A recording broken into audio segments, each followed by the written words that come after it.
이 아이는 이 산에 도착하면서 이름을 얻게 됩니다. 제우스의가 그리스 말로 디오래요, 디오. 제우스의. 그러니까 제우스의 아이다 이거지. 근데 이 아이가 어디서 자라요? 니사산에서 자라죠. 그래서 니사산에서 자란 자가 그리스 말로 니소스래요. 디오니소스. 그래서 이 아이의 이름이 제우스의 니사산에서 자란 자 디오니소스라는 이름을 얻게 되는 것이죠. 이렇게 이제 이름을 얻었어.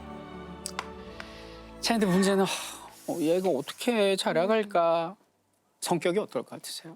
근데 약간 폐쇄적일 수밖에 없을 것 같아요. 폐쇄적이고 불안할 것 같아. 불안하고 그런데 이 아이의 성격은 밝고 쾌활하고 너무나 맑은 거예요. 그게 어떻게 가능하냐? 이 산에서 산할아버지를 만났는데 스승님이거든요. 이 할아버지가 대박이에요. 제가 볼 때는 그 반인반수예요. 반인반수. 상반신은 사람이고 하반신이 염소의 다리래요. 근데 그런 다른 형상 따위는 중요하지 않아요. 이제 스승님이 된 거죠. 디오니소스한테 물어봅니다. 디오니소스, 인생을 뭐라고 생각하니? 인생은 좌절입니다. 좌절. 간 씨, 인생은 뭐죠? 저는 고통 같아요. 고통. 근데 여기는 스승님 뭐라고 그러냐면 인생은 기쁨이란다. 인생은 행복이란다. 어머. 인생은 파티란다. 이렇게 얘기를 해요. 봐봐. 디오니소스, 너 가장 중요한 순간이 언제인 것 같아? 가장 중요한 순간이요? 오늘! 그렇지. 바로 오늘이야. 오늘 이 순간을 우리가 즐기면, 매일매일을 즐기면 우리 인생 자체가 즐거운 거 아니겠어? 아무르. 파티! 아모르 파티. 산다는 게 다 그런 거지. 이거잖아. 누구나 빈손으로 와. 이 맞아. 소설 같은 한 편의 얘기들을 세상에 뿌리며 살지. 나 신났나 봐. 나 신났나 봐. 이거를 가르친 거예요. 이거 좋다. 아모르 파티. 이거를 갖다가 그냥 가르치면서 날마다 춤을 추니까 애가 막 이러고 막 신나가지고 이거 막 이거 한 거야. 너무 밝게 자라고 애가. 그리고 맨날 여기서 아모르 파티 하고 있는데 어느 날 보니까 여기서 아모르 파티 그러면서 어떤 애가 똑같이 춤을 추고 있는 거예요. 여기서 어떤 남자애가 지금 수수가 너 누구니? 너 누구니? 그러니까 나는 옆에 새로 이사 왔어. 근데 춤추길래 같이 추는 거야. 아유 한 거야 여기서. 그래갖고 이제 친구가 생겼어요. 첩첩산중에. 그래갖고 이제 행복한 시절을 보내는데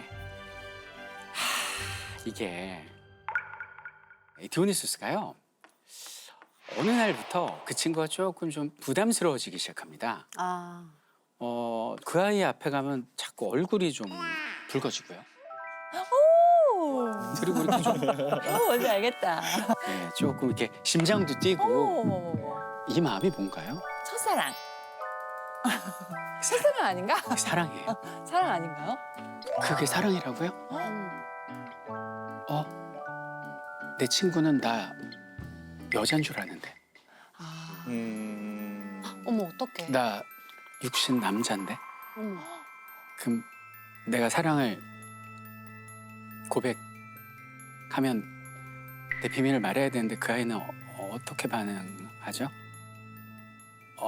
사랑보다는 우정보다는 가까워. 이 어색한 사이를 어떻게 해야 돼요? 그냥 삼키고 살아가야 돼요? 아니면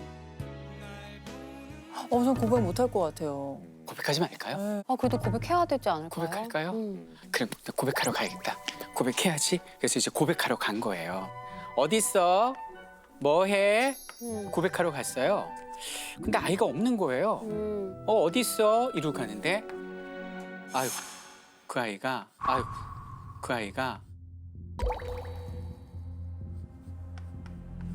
죽어 있는 거예요. 왜? 어머, 왜? 그 황소 사냥을 갔다가 황소에 밟혀 죽었다고 원전에 나와 있습니다. 어떡해. 어쨌든 내가 사랑하는 친구가 그렇게 떠났어요. 여기 있는 죽은 고목나무 아래 쓸쓸히. 디오니소스는 태어나서 가장 많이 울었어요. 그리고 그 아이를 땅에 묻어주고 몇 날 며칠을 이 나무에서 떠나지 않았습니다. 근데 이 모습을 또 지켜보고 있던 제우스가 아들아, 내가 너의 슬픔을 달래주고 싶구나 그러면서 여기는 나무에 넝쿨을 한 줄기 이렇게 감아줍니다. 그리고 조금 시간이 얼마나 지났을까요? 디오니소스가 나무에 기대 있는데 여기는 넝쿨에서 무슨 이렇게 열매가 송이송이 열리는 거예요. 어머. 생전 처음 보는 건데 어머. 뭐지?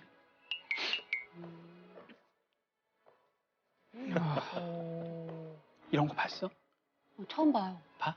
처음 봤어요. 뭐지 이게? 따랐어요. 응. 그리고 보니까 이게 내가 사랑했던 그 아이의 눈 색깔하고 너무 닮았어요. 아. 그 아이의 눈 색깔이 이렇게 약간 검붉은색이었거든요. 머리카락하고도 비슷한 것 같고, 야, 너 많이 닮았다. 껍질을 벗겨서 살짝 입에 대봤는데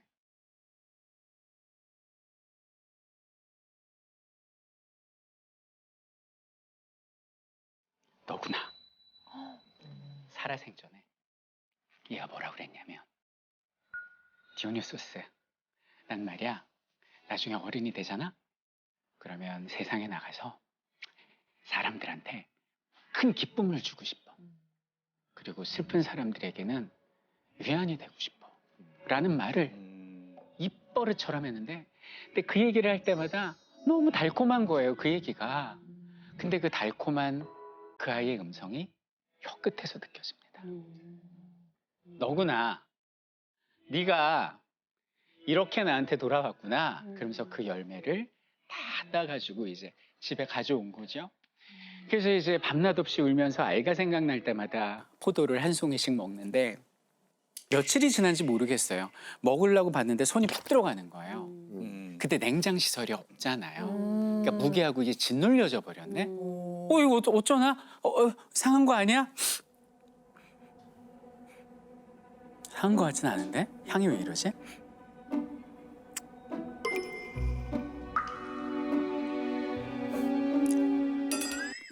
취한 거 아니야? 취했어. 어떻게? 이렇게 된 거죠. 그래서 술이 이렇게 만들어졌다. 그래갖고 이제 완전 취해 있어요. 근데 그 취한 디오니소스에게 마치 그 아이가 환각처럼 나타나서 이야기하는 것 같아요. 아, 이거구나. 그래. 그럼 네가 항상 꿈꿨다? 사람들에게 기쁨을 주고 슬플 때 위안을 주는 너의 꿈과 소명을 내가 남은 생에 세상에 다 이루고 다닐게. 라고 이제 결심을 하게 됩니다.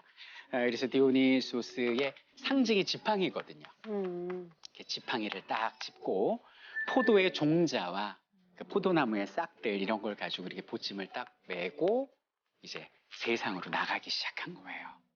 그 자기 남자친구의 소명을 알리기 위해서.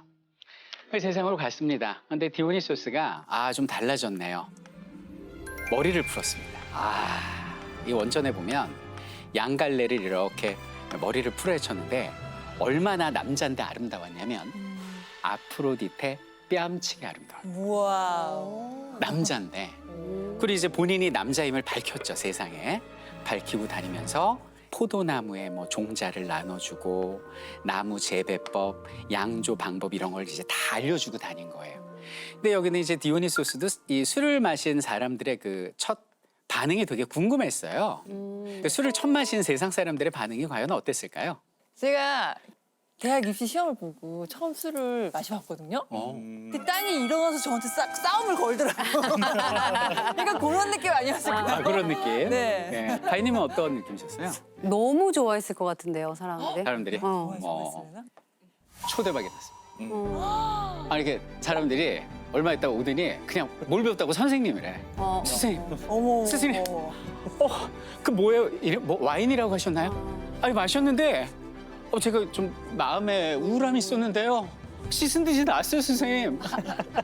하루에 한 잔씩만 하시오. 뭐 이렇게 하면서 이 막 너무 반응이 좋은 거죠. 그리고 막 소문이 나가지고 막 여기저기 막 이렇게 막 추종자들. 그러니까 오늘날 개념으로 하면 팬클럽이 생긴 거예요. 어머나. 네. 그럼 여기 있는 디오니소스의 그 팬클럽은 주로 성별이 어떨까요? 여성 아닌가? 술을 먹으니까 남잔가? 여성 정답. 오. 거의 90%였어요. 와우. 그 이유가 잘생겨서? 잘생겨서도 있지만 네. 당시 그리스의 여성들의 삶이 마치 우리나라 조선 후기 여성들의 삶과 같아서 어떡해. 팍팍하구나. 무시당하고 굉장히 그 기쁠 일이 없었는데 여기는 술만 마시면 알딸딸해지면서 너무 행복하고 내가 해방되고 막 자유를 얻은 느낌이라 수많은 이제 여성 추종자들이 막 이렇게 모이기 시작한 거예요. 그래서 셀럽이 돼가지고 와 없던 아우라도 생기고 거의 신적인 대접을 받게 됩니다.